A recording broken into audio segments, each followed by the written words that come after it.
न चाकू की धार तेज कीजिए, न तलवार की धार तेज कीजिए।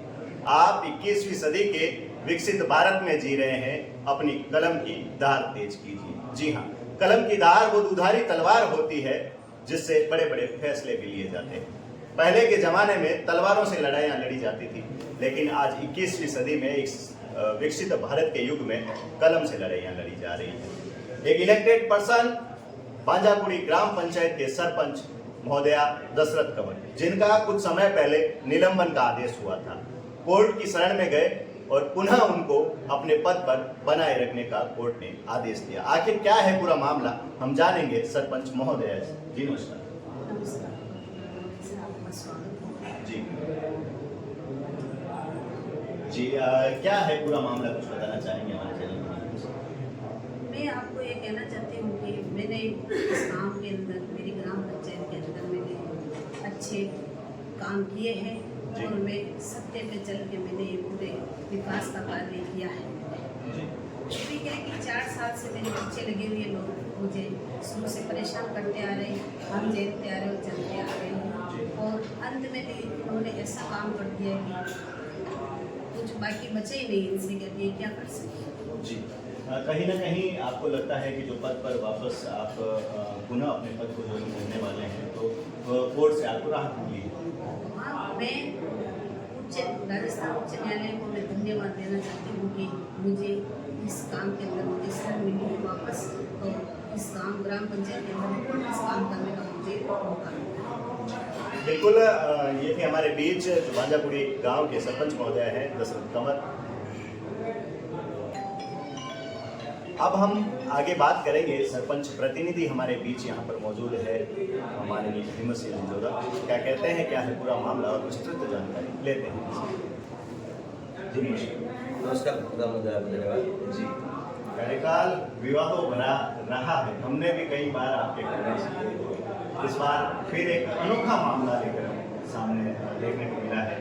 ये इस 2019 के बाद जो चुनाव हुए हैं, तो उसके बाद से लेकर के अब ये क्षेत्र के अंदर पहला मामला ही होगा मेरे से नहीं, या ऐसा कुछ हुआ आपको जानकारी है? पहला मामला। तो कहीं ना कहीं आपको लगता है कि पिछले 4 वर्षों से जो है कार्यकाल गुजर रहा है, वो कहीं ना कहीं समस्याओं से शानदार घटनाओं का कार्यकाल रहा जी, और सरपंच साहब ने इस गांव के अंदर ज्वलंत मुद्दे, अतिक्रमण से संबंधित, भूमाफियाओं से संबंधित, बदली से संबंधित नाना प्रकार के ऐसे मुद्दे उठाए जो इनको उठाना चाहिए था, और गाँव ने जो विश्वास किया, आज 1800 वोटों से जिताया, उसका रिजल्ट सरपंच साहब देने का प्रयास किया।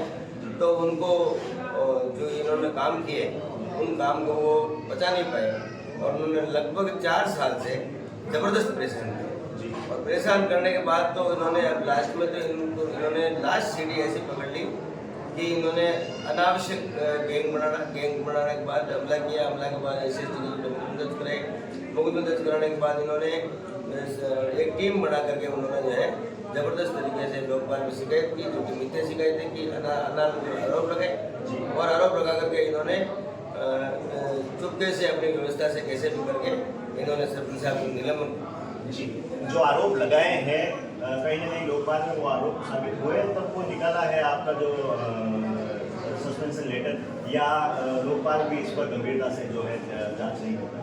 ऐसे है जब उस आरोप को आप पढ़ेंगे, उस अवार्ड को आप पढ़ेंगे, और उसका अगर ढंग से उसका सर्वेक्षण करेंगे, तो आपको उसमें कुछ नहीं मिलेगा। जब हमने कुछ किया ही नहीं है, सरपंच साहब ने ऐसा कुछ किया ही नहीं है, तो आपने, हम कहते हैं कि ये बात क्या है, वो बोलते हैं क्या है, जबरदस्ती उसको मनगढ़ंत लिख करके वो तो तय था कि उनको करना ही है। निलंबन का आदेश जो है किसके आधार पर निकाला गया, कौन सी ऐसी कमी निकाली गई कि जिसके आधार पर निलंबन का आदेश? अब इन्होंने ऐसा निकाला कि ये तो सरपंच साहब ने नरेगा के अंदर कोई नाम लिख दिए, वो कर दिए।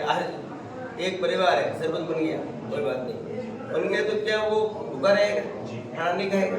क्या वो मजदूरी नहीं करेगा? क्या उसको मजदूरी करने का अधिकार प्राप्त नहीं है? इस प्रकार के फालतू के मिथ्या आरोप उन्होंने बढ़ाए, सटन बढ़ाए, जो कि अनलीगल है। जी, जो आपने कार्य किया वो नियमों के विरुद्ध जाकर नहीं? ऐसा है कि हम कभी नियमों से विरुद्ध जाकर करते ही नहीं। देश कानून से चलता है, कानून का पालन करना चाहिए और सीट पर बिठाया तो और ज़्यादा सतर्क होकर ध्यान से काम। ग्रस्त आदमी गलती कर सकता है, लेकिन सीट पर बैठने के बाद तो सब कुछ सोच कर काम करना पड़ता है। जी, निलंबन का आदेश भी जब निकला, जब कुछ ही समय सरपंच महोदय के कार्यकाल को बचा हो, ये एक स्वाभिमान की लड़ाई, इसको कह सकते हैं, स्वाभिमान की लड़ाई में आपकी जीत हुई। इन 3 महीनों में गांव के लिए क्या एक उपहार स्वरूप होगा जो आपका यहाँ पर वापस? सच्चाई की जीत हुई और माननीय उच्च न्यायालय राजस्थान का हम धन्यवाद अर्पित करते हैं। माननीय मंत्री महोदय अविनाश जी गहलोत का धन्यवाद अर्पित करते हैं कि हमें न्याय मिला और हमारा जो मिथ्या जो कलंक लगा था, उस कलंक से हमारे को मुक्ति मिली। क्योंकि हम ये कलंक लगने के बाद काफ़ी परेशान हो गए कि अपने ऐसे जीवन में कोई काम नहीं किया, करना तो दूर की बात, हमने तो मन में सोचा भी नहीं कि ऐसा आप लोग को करना चाहिए। इस प्रकार से ऐसे कलंक से हमें मुक्ति मिली और आज आप देख रहे हैं, आज जब भी न्यायालय का फैसला आया, आज लोगों की कतार लग गई और नहीं जो फॉल भरे हुए हैं, लोग मालाएं पहना रहे हैं, जय बोल रहे हैं, तो कुछ तो कमाई की होगी, कुछ तो हमारी सच्चाई होगी। और जैसे जैसे कोई कड़क जनप्रतिनिधि काम करेगा और काम करने के बाद उसको परेशान करेंगे, तो मैं कह रहा हूँ कि इस प्रकार के लोगों का इलाज नहीं हुआ समय रहते तो ये लोग किसी भी जनप्रतिनिधि को काम भी नहीं करने देंगे। नहीं करने देंगे तो ग्राउंड पर काम नहीं होगा, भला नहीं होगा, सरकारी योजना का क्रियान्वयन नहीं होगा तो क्या विकास की बात करते हैं? सरपंच बनने से नहीं बनने से क्या मतलब? जब असामाजिक तत्वों का ही राज करना है और उनका ही बोलबाला रखना है तो जनप्रतिनिधि क्या करें? ऐसे हमने स्ट्रिक्ट एक्शन लिए और अब जो इन्होंने दिया है इसके हमें न्याय मिला और इसके बाद के अंदर जो बदरी माफिया है उनके ऊपर कड़क कार्रवाई करें। अब 3 महीने जो रहेंगे वो आपके कार्यकाल के ऐसे कह सकते हैं कि एक पांजापुरी के लिए स्वर्णिम युग के समान रहेंगे? बिल्कुल, ये जो 3 महीने हैं वो पिछले कार्यकाल जो सभा हमारा निकला है उससे शानदार बेहतर परिणाम देंगे। दूसरी चीज, ऐसे आदमी जिनको गांव ने 3-3 पीढ़ियों को सरपंच बनाया, जिन्होंने कुटरचित पट्टे बनाए, अपने पूर्वजों का नाम खराब किया।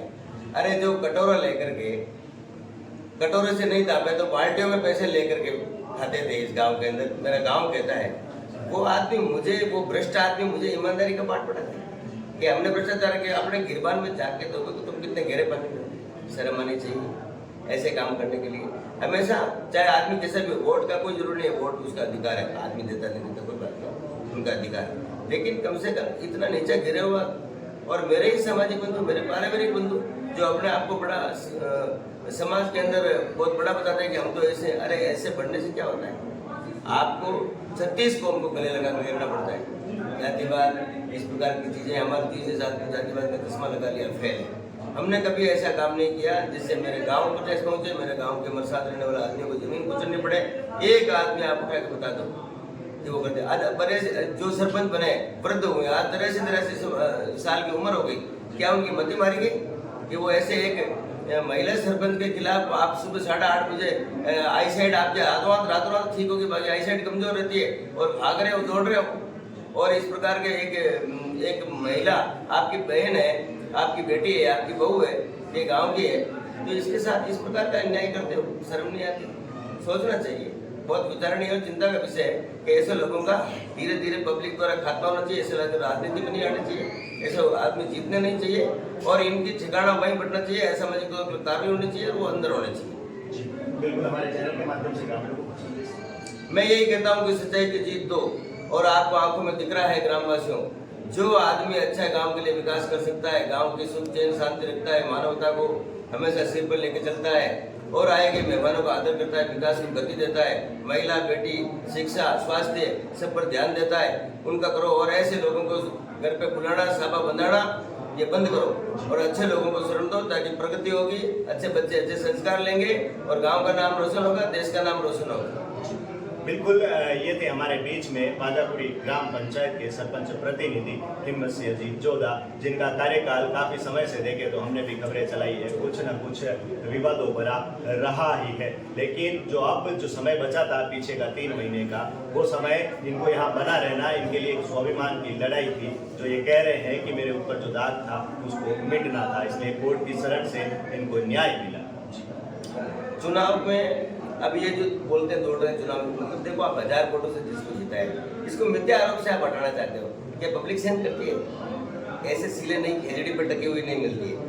आते हैं, पब्लिक की सेवा करनी पड़ती है, ग्राउंड पे चुनाव लड़ना पड़ता है। अगर आप में ताकत है, दम है, आ जाओ मेरे सामने चुनाव लड़ो, दो हाथ हो जाएंगे, आपको अपनी जगह मिल जाएगी, हमें जगह। अगर हमारा दोष होगा तो हम हार जाएंगे, और नहीं तो आपको ठिकाना लगा देंगे। बिल्कुल, नेता वही है जो जन कल्याण की भावनाओं को मन में रख करके जनता की सेवा पर अपना कर्तव्य निर्वहन करे। आपनो प्रदेश राजस्थान से विष्णु उपाध्याय।